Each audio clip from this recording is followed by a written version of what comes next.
नमस्कार, स्वागत है आप सभी का हमारी बेहद खास पेशकश शेयर बाजार सबका अधिकार में, जहां पर हम बात करते हैं शेयर बाजार की आसान भाषा में। आपके सवालों के जवाब भी दिए जाते हैं। मैं हूं कविता थपलियाल, प्रशांत पांडे मेरे साथ हैं और दो खास मेहमान भी हमारे साथ इस पेशकश में जुड़ेंगे जो आपके सवालों के जवाब देंगे। लेकिन आप कैसे जुड़ सकते हैं वो तरीका आपको पहले बता देते हैं। शेयर बाजार सबका अधिकार जो कि आपका शो है, एक QR कोड आपके स्क्रीन पर हम फ्लैश करने वाले हैं। इसे स्कैन कर देना है। स्कैन करते ही आप एक WhatsApp नंबर से जुड़ जाएंगे। वहां पर आपको अपने सवाल छोड़ देने हैं। सवाल किसी भी तरह का हो सकता है। आपको इक्विटी बाजार से अगर जुड़ना है, जुड़ चुके हैं, आगे रणनीति कैसे बनानी है, कोई स्टॉक स्पेसिफिक सवाल पूछना चाह रहे हैं वो भी पूछ सकते हैं। स्टॉक का नाम डाल दीजिएगा, किस भाव पे खरीदा है और कितना उसमें आप समय और देना चाहते हैं, कितना कंफर्टेबल हैं आप उसमें और निवेशित रहने में। ये डिटेल्स अगर आप हमें दे दें तो हम अपने एक्सपर्ट से जो है आपको राय दिलवाएंगे आपकी खरीदारी पर।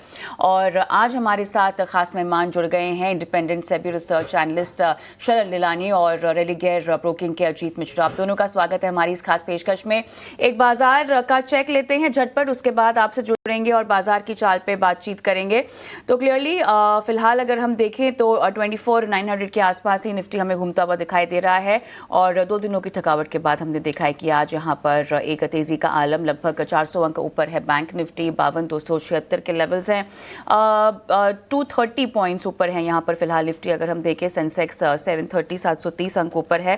ब्रॉडर मार्केट्स के लिहाज से निफ्टी मिड कैप 100 आप देखिए 500 अंक ऊपर है, लगभग 1% मिड कैप इंडेक्स हमें दिखाई दे रहा है। निफ्टी स्मॉल कैप में भी हम देख रहे हैं आधे % की मजबूती, लगभग 100 अंक ये ऊपर है। क्लियरली मार्केट ब्रेथ काफ़ी शानदार है। 1836 एडवांसेस हैं, डिक्लाइंस यहाँ पे 741 हमें दिखाई दे रहे हैं। और क्लियरली बाजार में जो है, जो सेक्टर्स जहाँ पर अच्छा खासा रनअप है उसमें से फार्मा आप देखिए एक तेज़ी का आलम। तमाम काउंटर्स नैटको, टोरेंट, सन फार्मा, ग्लैक्सो, इन सब में 2 से 6% तक की तेज़ी हमें दिखाई दे रही है। अच्छा, ऑटो इंडेक्स भी आज फुल जोश में, फुल गेयर में दिखाई दे रहा है, लगभग 1.25% 1.5% ऊपर है ऑटो इंडेक्स। आईटी भी आप देख सकते हैं ऑलमोस्ट 1% ऊपर है। निफ्टी पीएसयू बैंक का इंडेक्स में भी हम लगभग आधे % की तेजी के साथ कारोबार होता हुआ देख रहे हैं। एफएमसीजी इंडेक्स भी यहाँ पे लगभग 1% की पार की तेजी के साथ जो है वो कारोबार करता हुआ दिखाई दे रहा है। मुंबई में जो नई हाउसिंग पॉलिसी आई है उसके दम पे हमने देखा है कि जो मुंबई बेस्ड रियल्टी कंपनीज हैं वहाँ पर अच्छा खासा जोश है। फिनिक्स हो गया, लोढ़ा, ओबरॉय, गोदरेज प्रॉपर्टीज, इन तमाम काउंटर्स में जो है हम आज के सत्र में जोश देख रहे हैं। एक फटाफट अजीत आपसे बाजार का चेक लेंगे और उसके बाद शहनबाज हमारे दर्शक हैं जिनका सवाल होगा एनटीपीसी पर, उनसे जुड़ेंगे और सवाल लेंगे। अजीत, अब बाजार की इस रैली में इंपॉर्टेंट सपोर्ट लेवल और एक रेजिस्टेंस जो आपको लग रहा है कि बाजार फिलहाल दिखा रहा है आपके मुताबिक। और इनफैक्ट पिछले 2 दिनों को अगर आप देखेंगे थोड़ा सा प्रॉफिट टेकिंग का टोन था, बिकॉज पिछला हफ्ता काफी शानदार रहा था, करीब 4% के गेन थे निफ्टी में। तो मुझे लगता है कहीं ना कहीं जिस तरीके से हम देख रहे हैं कि 1 महीने से रिकवरी आ रही है, इसमें बीच बीच में बहुत सारे फेजेस ऐसे आते हैं जहाँ पे कि आपको लगता है कि शायद मार्केट का ट्रेंड डिटरेट हो रहा है। कल भी यही एक ऐसा सेशन था जहाँ पे कि एक गिरावट रही 24,800 जो कि एक इंपॉर्टेंट सपोर्ट था, उसको मार्केट ने ब्रीच किया। बट आज जिस तरीके से हम देख रहे हैं कि मार्केट में स्ट्रेंथ बनी हुई है, डे की शुरुआत से ही लेके हम देख रहे हैं कि बाइंग इंटरेस्ट इमर्ज हो रहा है अक्रॉस सेक्टर और ब्रॉडर मार्केट्स भी अच्छा परफॉर्म कर रही है। अब मुझे लगता है क्योंकि 25,000 वहां पे कॉल राइटर्स काफी एग्रेसिव हैं, वो लेवल ब्रेक होने के बाद करीब 25,200 और उसके बाद और हायर लेवल्स के लिए मार्केट अग्रसर हो सकता है। यहाँ पे अभी जो 25,600 से लेकर 450 वाला जोन है वो मेजर सपोर्ट बन गया है। तो एज ऑफ नाउ थोड़ा मोमेंटम जरूर फेड आउट हुआ है कल की डिक्लाइन के बाद, बट ओवरऑल टोन अभी भी पॉजिटिव है। बाय और डिप्स बरकरार रखिए, 25,000 के ऊपर 25,200 तक के नियर टर्म टारगेट्स। तो ये है राय आपको मिलती हुई बाजार पर। बढ़ते हैं आगे और पहले कॉलर को अपने साथ जोड़ते हैं। शहनवाज हमारे साथ इस वक्त हैं दिल्ली से। शहनवाज जी गुड मॉर्निंग, बताइए किस स्टॉक पे आपका सवाल है? सर मेरा सवाल था ये सैगिलिटी इंडिया पे, ये मैंने 31 पे खरीदा। शहनवाज माफी चाहेंगे, ये स्टॉक हमारे कवरेज में नहीं है, लेकिन आपने एनटीपीसी के बारे में भी सवाल भेजा है, उस पर आप बताएं, लेवल्स बताइए। एनटीपीसी ग्रीन पे 108 रुपए पे खरीदा था सर मैंने, 231 शेयर। ठीक है, तो पहले तो बधाई, अच्छे मुनाफे में हैं आप। क्या चाहते हैं, कितना समय और रुकना चाहते हैं? सर मुनाफे में काम, ये तो 102 रुपए पे चल रहा है। कौन सा आपने लिया है? एनटीपीसी ग्रीन लिया है क्या? ग्रीन, हाँ ओ सभी ठीक है चलिए, ये हम ठीक करेंगे। एनटीपीसी नहीं, एनटीपीसी ग्रीन में जो है खरीदारी इन्होंने की हुई है, नुकसान यहां पर झेल रहे हैं। शरण जरा बताएं एनटीपीसी ग्रीन पे क्या राय बन रही है? तो स्टॉक 20 बेसिकली फेब से लेके अब तक एक हायर लो का पैटर्न बना रहा है। आपका परचेस प्राइस मैंने सुना नहीं, थोड़ा सा हाई लग रहा है, मगर आप स्टॉक में बने रहिए। एक बार अपने आपको रिस्क को मैनेज करने के लिए 95 का स्टॉप लॉस लगाए रखे लॉन्ग टर्म बेसिस पे। 95 के नीचे गया तो स्टॉक एक न्यू लो भी आपको दिखा सकता है। Overall short term trend positive है, मगर आपको एक बार 110 के ऊपर ही ट्रेंड रिवर्सल देखा जाएगा अपसाइड के लिए। इसके लिए मैं बोल रहा हूँ 95 का स्टॉप लॉस से स्टॉक में बने रहिए और ट्रेंड रिवर्सल आप 110 के ऊपर देखेंगे। ठीक है, तो ये है राय एनटीपीसी ग्रीन पर आपको मिलती हुई। चलिए बढ़ते हैं आगे और शंकर का सवाल लेते हैं। मुंबई से इन्होंने अपना सवाल यूट्यूब पर भेजा है। रिलायंस पर राय जानना चाहते हैं और इनकी जो बाइंग प्राइस है वो काफ़ी इंटरेस्टिंग है। 1200 के स्तर पे इन्होंने ख़रीदारी की हुई है। मैं कहूँगा बड़ी ही कह सकते हैं शार्प बाइंग, एक ऐसे लेवल पे और ऐसे बाजार में जहाँ पर यहाँ पर इनको मुनाफा होता हुआ। तो अजीत जी बताइए, रिलायंस 1200 की बाइंग के हिसाब से क्या करना चाहिए? 6 महीने का नज़रिया लेकर चल रहे हैं। प्रशांत, मेरे हिसाब से बने रहना चाहिए, कॉज हम सभी को पता है काफी टाइम के कंसोलिडेशन के बाद इस तरीके का मूव, जिसमें रिलायंस करीब 1150 से लेकर 1300 की रेंज में काफी टाइम स्पेंड करने के बाद इस तरीके का मूव आया है। तो मुझे लगता नहीं इतनी जल्दी फेड आउट होगा, बट यस, क्योंकि मार्केट में वोलेटिलिटी है। मेरे हिसाब से 1390 का एक ट्रेलिंग स्टॉप लॉस जरूर मेंटेन करें। ग्रेजुअली करीब 1520 से लेकर 1550 तक के लेवल्स के लिए ये 3 से 6 महीने के अंदर वेट कर सकते हैं। ये तो RIL पर यहाँ पर अजीत की ये राय आती हुई। और YouTube से दिल्ली से मनीष का सवाल है। शरण, फिनोलेक्स केबल में इन्होंने खरीदारी कर रखी है और 895 की अपनी जो है ये बाइंग प्राइस बता रहे हैं और शानदार मुनाफा भी होता हुआ दिखाई दे रहा है। तो मनीष कुमार जी, मुबारकबाद इसके लिए, लेकिन और 2 महीना ये रुकना चाहते हैं। शरण, क्या सलाह होगी आपकी? 2 महीना रुकें या पार्ट प्रॉफिट बुक करके रुकें या पूरी तरह से ही मुनाफा बुक कर लें? चलिए, फोन लाइन पर भी हमारे साथ जुड़ गए हैं मनीष कुमार जी। आपका सवाल हम ले रहे हैं हमारी इस खास पेशकश में और मुबारकबाद देना चाहते हैं सर, आपको मुनाफा हो रहा है। अभी आगे योजना क्या है आपकी? मनीष कुमार जी, क्या आपको मेरी आवाज आ रही है? चलिए, शायद फोन लाइन डिस्कनेक्ट हो गई है। शरण, आप सलाह दे रहे थे। स्टॉक एक बॉटमिंग आउट पैटर्न बना रहा है, काफी समय से कंसोलिडेट कर रहा है एक ही रेंज में। स्टॉक अपने 100-डे मूविंग एवरेज को आज लास्ट 2-3 दिन से टेस्ट करने की कोशिश कर रहा है। यहाँ से आपको एक अच्छा मूवमेंट दिख सकता है 1050 के आसपास, जो अपना नेक्स्ट रेजिस्टेंस भी है और 200-डे मूविंग एवरेज भी है। तो मेरी राय रहेगी स्टॉक में बने रहिए, रिस्क को मैनेज कीजिए, अपने कॉस्ट बाइंग प्राइस पे स्टॉप लॉस रख दीजिए। स्टॉक अच्छा लग रहा है, यहाँ से एक बार काफी अच्छे उछाल के लिए 5 to 10% काफी फास्ट मूव देखने को मिल सकता है 1050 के टारगेट्स के लिए। ठीक है, तो ये है राय फिनोलेक्स केबल्स पर आपको मिलती हुई। प्रवीण मुंबई से इन्होंने अपना सवाल यूट्यूब पर हम तक पहुंचाया है। टाटा मोटर्स पर राय जानना चाहते हैं।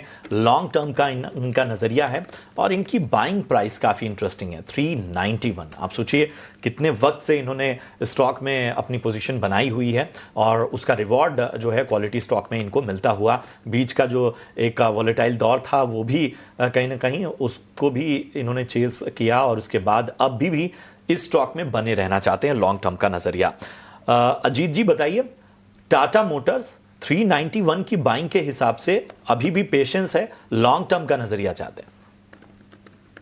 बिल्कुल प्रशांत, देखिए अगर मैं गलत नहीं हूं तो करीब 2023 में इन्होंने इन्वेस्टमेंट की थी और वहां से इन्होंने करीब 1150 तक के ऊपर के लेवल देखे और अब जैसे 750 के पास स्टॉक प्राइस है, अभी भी वो बने हुए हैं और लंबी अवधि के नजरिए जानना चाहते हैं। तो देखिए, हम सबको पता है कि थोड़ा सा अंडर परफॉर्मेंस जरूर रहा है स्टॉक में ड्यू टू ग्लोबल फैक्टर्स और अब दोबारा से हम देख रहे हैं कि यहाँ पे एक रिकवरी का टोन स्ट्रेंथन हो रहा है। मुझे लगता है करीब 750 के ऊपर ये रिकवरी और स्ट्रेंथन होगी और जो कि काफी ज्यादा हद तक अंडर परफॉर्मेंस थी, शायद वो भी सबसाइड हो जाए और आपको एक अच्छे लेवल्स करीब 900-950 तक के लेवल्स आने वाले टाइम में देखने को मिल जाए। तो मेरे हिसाब से आपने इतना टाइम वेट किया है, डेफिनेटली आपको बने रहना चाहिए। साथ ही साथ 680 मेरे हिसाब से इस लेवल को ध्यान रखिएगा, जब अगर इसके नीचे गया तो दोबारा से कंसोलिडेशन का टोन इस पे हावी हो जाएगा। तो फिर टाइम लगना दोबारा शुरू हो जाएगा। तो बेटर यही होगा 680 के नीचे अगर ये आता है, एक बार को प्रॉफिट बुक करके दूसरे किसी ऑटो काउंटर में जहाँ पे आउट परफॉर्मेंस कंसिस्टेंट है, स्टॉक लाइक टीवीएस, एमएनएम, उसको आप कंसिडर कर सकते हैं। का आपको एक ध्यान रखना होगा, और अगर आप स्विच भी करना चाहते हैं इसी क्षेत्र में तो अजीत की राय है कि आप टीवीएस एमएनएम की ओर जो है वो बढ़ सकते हैं। और राइट, आगे बढ़ते हैं। फोन लाइन पर हमारे साथ तेजस आप हैं। नमस्कार Tejas, hi, good morning. Good morning ma'am. कहाँ से बोल रहे हो मेरे आप? पास आईआरएफसी के 1000 शेयर है। ओके। 149 के बाई प्राइस है, तो मुझे क्या करना चाहिए? आपकी बाइंग प्राइस 207 है? 207 नहीं है, 149 है। 149 है, ओके ओके। यस चलिए ठीक है, इसको यहाँ पे ठीक कराएंगे। और कितना आपको इसमें समय देना है? मैम, लगभग 1 से 2 साल। 1 से 2 साल आप देना चाहते हैं, ठीक है। Right. शरण, आप ही के पास मैं आऊंगी। देखिए पिछले 5 दिनों में भी हम देखें तो शानदार रनअप यहाँ पर लगभग 5%, 5% ऊपर तेज़ी का एक आलम मोमेंटम जो है लगातार बना हुआ है। आज ये तमाम काउंटर्स इस सेक्टर के हम देख रहे हैं अच्छा खासा रनअप भी दिखा रही हैं। इनका नज़रिया भी ठीक ठाक है। बाइंग प्राइस से आप कितने कंफर्टेबल होंगे? 149 ये कह रहे हैं।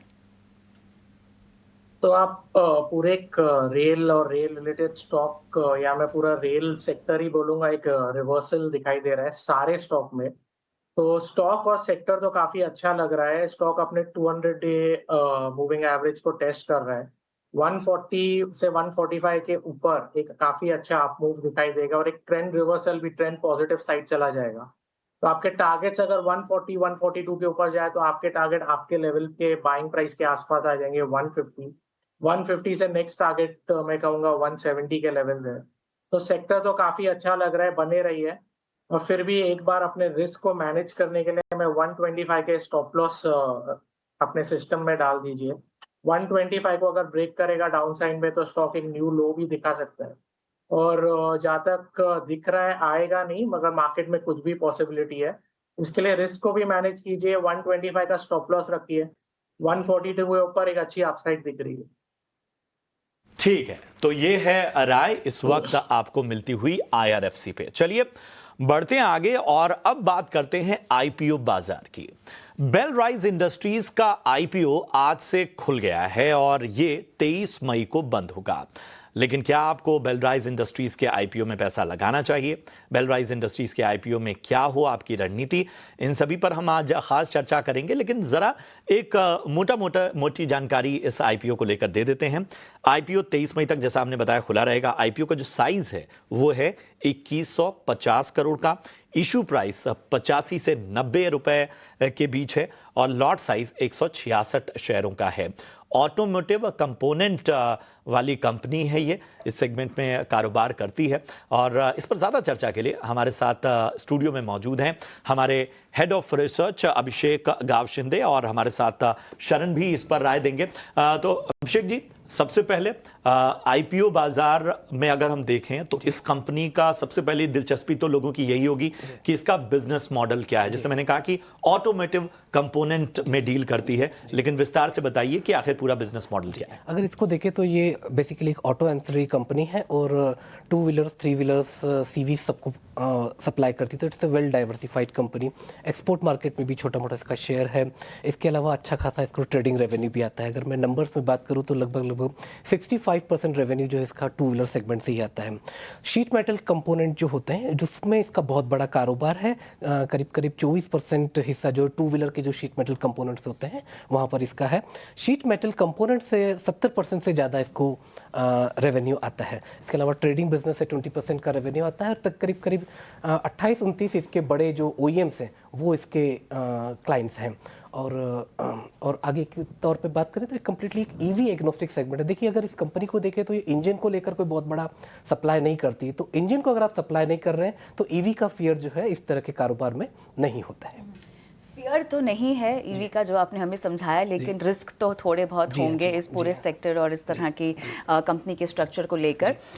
रिस्क बताइएगा हमें, पॉजिटिव्स बताइएगा, और साथ ही जो ग्रोथ ड्राइवर्स जो मेरे ख्याल से काफ़ी अहम होते हैं लोगों के लिए जब इस तरह के आईपीओ आते हैं। तो जी अगर इसकी सबसे पहले अगर मैं बात करूं तो ये जो करीब 2150 करोड़ रुपए जो रेस कर रहा है उसमें से 1600 करोड़ से ज़्यादा जो है ये अपने डेट रिटायरमेंट के लिए करेगा। तो डेट रिटायरमेंट आप जब कर रहे हैं तो आपके रेवेन्यू पे कोई असर नहीं हो रहा, एबिटा पे कोई असर नहीं हो रहा। पर आपका प्रॉफिट जो है उसकी ग्रोथ आपके रेवेन्यू ग्रोथ से ज़्यादा हो सकती है। तो क्योंकि इंटरेस्ट कॉस्ट आपका कम हो जाएगा आने वाले दिनों में, तो ऐसे पोर्टफोलियोज जहाँ पर कि लोग बॉटम अप अप्रोच के साथ जाते हैं, ऐसी कंपनीज की तरफ देखते हैं जहाँ पे प्रॉफिटेबिलिटी हायर है, उसके लिए एक बहुत सिटेबल स्टॉक आईपीओ हो सकता है। पर इसके अलावा अगर रिस्क में देखें तो इसमें सबसे बड़ा रिस्क ये है कि इसका जो सबसे बड़ा कारोबार है जो आ रहा है वो जो है शीट मेटल कंपोनेंट से आ रहा है। अगर आप फोर्जिंग की बात करें, कास्टिंग की बात करें या वेल्डिंग की भी बात करें, तो वहाँ से शीट मेटल की जो होता है वो थोड़ा सा रिलेटिवली लोअर टेक्नोलॉजी यहाँ पर यूज़ होती है। टू व्हीलर सेगमेंट पे इसका हायर डिपेंडेंस है जो कि हाईली साइक्लिकल सेगमेंट होता है। इसके अलावा डोमेस्टिक में इसका जो कंपोनेंट है बहुत ज़्यादा है, करीब 75% बिजनेस जो है डोमेस्टिक से आता है। तो एड्रेसेबल मार्केट जो है आपका बहुत बड़ा यहाँ पर नहीं है। आने वाले दिनों में कंपनी की योजना है कि वो ईवी सेगमेंट में भी जो है अपना एक्सपेंशन करेगा। इसके अलावा जो है कंपनी हो सकता है जो हमने पिछले दिनों इस तरह के बिजनेस में देखा है जो अपने बिजनेस को बढ़ाने के लिए इनऑर्गेनिक ग्रोथ या जेवी रूट को भी चूज करते हैं, तो उस तरह की संभावना इसमें आने वाले दिनों में देखने को मिल सकती है। परंतु अगर कंपनी को कहीं पर अगर आगे बढ़ना है, अपने बिजनेस की प्रोफाइल को चेंज करना है, तो शीट मेटल से इस कंपनी को, शीट मेटल कंपोनेंट के कारोबार से इस कंपनी को कहीं पर जो है आगे जाना पड़ेगा। तो ऐसे पोर्टफोलियोज जहाँ पर केवल प्रॉफिटेबिलिटी का अप्रोच होता है वहाँ के लिए ठीक है, पर साइक्लिकल जहाँ पर होता है तो स्ट्रक्चरली अगर टू व्हीलर सेगमेंट में या पीवी सेगमेंट, सीवी सेगमेंट में कहीं पर अगर कोई वीकनेस आती है तो उस वीकनेस का सीधा प्रभाव इस पर भी पड़ेगा। इसके अलावा हमारे साथ जो है शरण भी जुड़े हुए हैं। शरण, आपने इस पूरी डिस्कशन को सुना है, इस आईपीओ पर आपकी क्या विचार है? वैल्यूएशन के हिसाब से आपको क्या लगता है, निवेशकों को क्या करना चाहिए? तो आपने तो ज्यादा करके सब बता ही दिया है, तो मैं एक दो चीज और ऐड करना चाहता हूँ। बेसिकली एबिटा की बात करें तो करीबन 13% ऑफ टोटल एबिटा में गवर्नमेंट की सब्सिडीज है। तो आगे वाले समय में ये आपको घटते हुए दिखेगी, तो आपको एक नेगेटिव है इनका एबिटा, और एबिटा मार्जिन भी आगे वाले समय में थोड़ा थोड़ा नीचे जाएगा। और जैसे आपने कहा mostly IPO proceeds date reduction के लिए है, तो ओवरऑल आप नेट प्रॉफिट में उछाल देख सकते हैं। अब करीबन अराउंड अभी 4 to 4.5% है, आगे वाले समय में 6% अभी दिख रहा है। और जब भी आप सब्सिडी हटा देंगे तो ये मार्जिन आपका 6% भी नहीं जाएगा, आपका आसपास 5% ही रहेगा। और कंपेरेटिवली आज मार्केट में जो लिस्टेड कंपनी है, आपकी एंड्योरेंस हो गई, उनो मिंदा हो गई, उनके आप नेट प्रॉफिट मार्जिन देखें तो काफी अच्छे है, 6.5 to 7% है। और सेकेंडली कंपनी ने पैसा अभी कोई रेज नहीं किया कि कोई एडिशन कर रहे हैं, कैपेसिटी एक्सपेंशन कर रहे हैं कि आगे चल के आपको बड़े रेवेन्यू में उछाल देखा जाएगा, तो वो भी नहीं है। सेकेंडली एक रिलेटेड पार्टी ट्रांजैक्शन भी काफी हाई है, 25% of the total revenue related party transaction से आता है। तो एक छोटी सी नेगेटिव है, मैं ऐसा नहीं कहूंगा फुल नेगेटिव है। Secondly major revenue auto two wheeler section से आता है, और आप क्लियरली एविडेंट है मार्केट में देख सकते हैं टू व्हीलर पूरा सेक्टर ही एक डाउन साइकिल या डाउन ट्रेंड में दिख रहा है। तो ओवरऑल मैं बोलूंगा वैल्यूएशन इतनी अट्रैक्टिव नहीं है कंपनी की। मार्केट में काफी अच्छे प्लेयर्स है, तो मेरे तरफ से तो आईपीओ को अवॉइड रहेगा। जैसे आईपीओ लॉन्च हो जाता है, आपको एक अपॉर्चुनिटी मिलेगी बाय ऑन डिप्स की स्ट्रेटेजी बनाने की। कंपनी है तो अच्छी, around 25% of overall market share है इंडस्ट्री का, और वैल्यूएशन वाइज थोड़ी सी एक्सपेंसिव है। तो आईपीओ के आने के बाद एक चांस मिले या नीचे रीजनेबल वैल्यूएशन में, तो आप बाय ऑन डिप्स कर सकते हैं। अभी ओवरऑल वैल्यूएशन रीजनेबल नहीं है, तो अवॉइड कीजिए। वैल्यूएशन फिलहाल यहाँ पे अट्रैक्टिव नहीं है, एक्सपेंसिव है, लिहाजा आईपीओ की लिस्टिंग नहीं, लेकिन उसके बाद बाय ऑन डिप्स की अगर आपको रणनीति बनानी हो तो सोचा जा सकता है। फिलहाल शरण के तहत अवॉइड करने की सलाह दी जा रही है। बहुत बहुत धन्यवाद अभिषेक आपका, आप जुड़े और तमाम जानकारियाँ दी यहाँ पर आईपीओ की। और हम एक काम करते हैं, छोटा सा ब्रेक लेते हैं, और ब्रेक के उस पार भी दर्शकों के सवालों के जवाब हम दे ही रहे हैं, और लाइव भी जुड़ेंगे। शरण, अजीत दोनों हमारे एक्सपर्ट्स बने हुए हैं। एक ब्रेक के बाद स्वागत है आपका। ब्रेक के बाद आप देख रहे हैं शेयर बाजार सबका अधिकार, और चलिए अभिषेक हमारे दर्शक हैं जो हमारे साथ फोन लाइन पर जुड़े हैं। अभिषेक जी नमस्कार, कहां से बात कर रहे हैं? नमस्कार सर, मैं प्रयागराज उत्तर प्रदेश से बात कर रहा हूँ। क्या बात है, संगम किनारे से बात कर रहे हैं। लेकिन इस समय तो क्या मौसम तो थोड़ा गर्म रहता है इस समय प्रयागराज में? हाँ, यहाँ पे इस समय तो बहुत गर्मी है। ओके, चलिए बताइए क्या मदद की जाए आपकी? सर, हमने 3-4 दिन पहले कोचिन सीचार्ट का शेयर लिया था, 36 क्वांटिटी 2178 के रेट पे लिया था। ठीक है, तो अभी आगे होल्ड करना है, कितने टाइम तक करना है क्या? आपने रैली में खरीदारी कर ली, जो तेजी हाँ। चल रही थी उसमें आप एंट्री आपने की। हमें लगा कि मार्केट और ऊपर जाएगा, बट नहीं नहीं, चलिए कोई नहीं, वैसे क्वालिटी स्टॉक है। अजीत जी, मैं आपके पास आना चाहूँगा। जिस तरह की टेंशन थी, जिस तरह का टकराव था, उसमें जाहिर सी बात है डिफेंस शेयरों पर लोगों ने दांव लगाया। अभिषेक ने थोड़ा ऊपरी स्तरों की खरीदारी की है, 2178 की। हमें बताइए कितना समय दें कि इनकी जो अभी नुकसान है वो रिकवर हो जाए। देखिए प्रशांत, यहाँ पे मैं दर्शकों के साथ ये शेयर करना चाहूंगा कि मोमेंटम चेज करना कोई गलत बात नहीं है, बट मोमेंटम में अगर फेड आउट होता है तो फिर कहाँ पे निकलना है ये भी उतना इक्वली इम्पोर्टेंट है। कॉज हम सबको पता है जिस तरीके से कि एक काफी स्ट्रॉन्ग परफॉर्मेंस रही थी across the defence pack last leg में भी, उसके बाद जो करेक्शन आया था वो काफी शार्प था। तो अभी नो डाउट काफी मेजर कंसोलिडेशन के बाद ये स्टॉक निकले हैं, तो शायद इतनी जल्दी फेड आउट नहीं होंगे। मेरे हिसाब से 1700 का जो जोन है वो काफी इंपॉर्टेंट रहेगा। तो आने वाले दिनों में जब तक ये 1700 होल्ड हो रहा है तब तक इनको बने रहने की रिकमेंडेशन होगी ग्रेजुअली, क्योंकि इन्होंने अभी रिसेंट हाइस के पास खरीदा है, तो थोड़ा टाइम जरूर लग सकता है, हफ्ता 10 दिन शायद उससे भी ज्यादा, कि ये स्टॉक आपको रिकवरी में दिखाए। बट टोन अभी तक पॉजिटिव है जब तक ये 1700 को होल्ड कर रहा है, तो बने रहने की राय होगी। बट एग्रेसिव पोजीशनिंग जब भी आप करें, खासतौर से मोमेंटम स्टॉक्स में, तो एक stop losses before the end आप जरूर ध्यान रखें। जम्मू से हमारे दर्शक शानू फोन लाइन पर हैं। नमस्कार, कैसे हैं सर आप? हाँ मैम, मैं ठीक हूँ। मैम मेरा ये स्टॉक था, पहला क्वेरी है इंडसइंड बैंक पी। इसका मेरा बाय प्राइस जो है ये 955 का है। मेरे पास 200 क्वांटिटी है और मेरा होराइजन है 3 से 6 मंथ्स का। इस पे व्यू जानना चाहता हूँ आपका। ठीक है, 3 से 6 महीने IndusInd, is that right? Okay, शरण। और दूसरा स्टॉक है ब्लू स्टार का। हाँ, ये मैम ये इसकी मेरी बाइंग प्राइस है 1820 की, 100 शेयर्स है और 3 से 6 मंथ्स का होराइजन है। चलिए पहले शरण आप इंडसइंड पर सलाह दीजिएगा। दूसरा स्टॉक हम देखते हैं कवरेज में है या नहीं हमारे, बताइएगा। इंडसइंड में शॉर्ट टर्म व्यू है 3 से 6 महीने का, शरण 955। कविता जी, इंडसइंड बैंक में तो क्लियरली कॉर्पोरेट गवर्नेंस इश्यूज है, काफी इश्यूज है। मैं तो क्लियरली आपको इंडसइंड बैंक से तो एग्जिट करने के लिए कहूंगा। ये अभी इश्यूज जस्ट स्टार्ट हुए, आगे चल के बढ़ भी सकते हैं। स्टॉक एक बार अपने लो को 630 लेवल्स को रीटेस्ट भी कर सकता है, तो एक बार इंडसइंड बैंक से तो आप क्विकली एग्जिट कीजिए, कोई अच्छे बैंक में आप एंट्री कीजिए, या पीएसयू सेक्टर में आपका कैनरा बैंक है, बैंक ऑफ बड़ौदा है, यहाँ से शिफ्ट करके वहां चले जाइए। वहां पे आपको थोड़ा अपसाइड मोमेंटम भी दिख रहा है, और तो क्लियर एग्जिट कीजिए। और आपको अगर बने भी रहना है, लॉस लेना काफी डिफिकल्ट बात है, मैं समझ सकता हूँ, मगर आपको अगर स्टॉक में बने ही रहना है तो 750 का स्ट्रिक्ट स्टॉप लॉस भी फॉलो कीजिए। 700 का इंडसइंड में आपको स्टॉप लॉस मेंटेन करना होगा स्ट्रिक्ट। अजीत, ब्लू स्टार 1820 की इनकी खरीद है। कविता, काफी स्ट्रॉन्ग परफॉर्मेंस के बाद अब मुझे लग रहा है कहीं ना कहीं डिस्ट्रीब्यूशन पैटर्न का एक ब्रेकडाउन हुआ, जिसके बाद से ये स्टॉक ग्रेजुअली ड्रिफ्ट कर रहा है। अभी तक जो मेजर सपोर्ट मुझे नजर आ रहा है करीब 1520 के पास नजर आ रहा है। अगर ये लेवल ब्रेक हुआ तो यहाँ पे आपको जो प्रॉफिट टेकिंग है वो एक्सटेंड होते हुए नजर आएगी, क्योंकि इनका नजरिया 3 से 6 महीने का है। मेरे हिसाब से उसके नीचे होल्ड करने का नहीं रखना चाहिए, और रिकवरी के केस में भी करीब 1760-77 का जोन है वो पहला रेजिस्टेंस होगा क्लोजर टू इस बाइंग प्राइस। तो वहां पे इनको एक बार को दोबारा से रिव्यू करना चाहिए। But as of now possibility है कि एक रिबाउंड की पोटेंशियल दिखता है, तो 1520 के स्टॉप लॉस के साथ बने रहिए। ऑलराइट, चलिए ब्लू स्टार में आप ये सलाह दे रहे हैं, और इसी के साथ इस पेशकश को आज यही समाप्त करने का समय हुआ है। आप दोनों का बहुत बहुत धन्यवाद, तमाम सवालों के जवाब दिए और दर्शकों से लाइव बात भी की, शुक्रिया। और इसी के साथ मुझे और प्रशांत को भी इस खास पेशकश में आप इजाज़त दें। एक ब्रेक लेते हैं, ब्रेक के उस पार कमोडिटी बाजार का हाल मुनाफे की मंडी में। नमस्कार।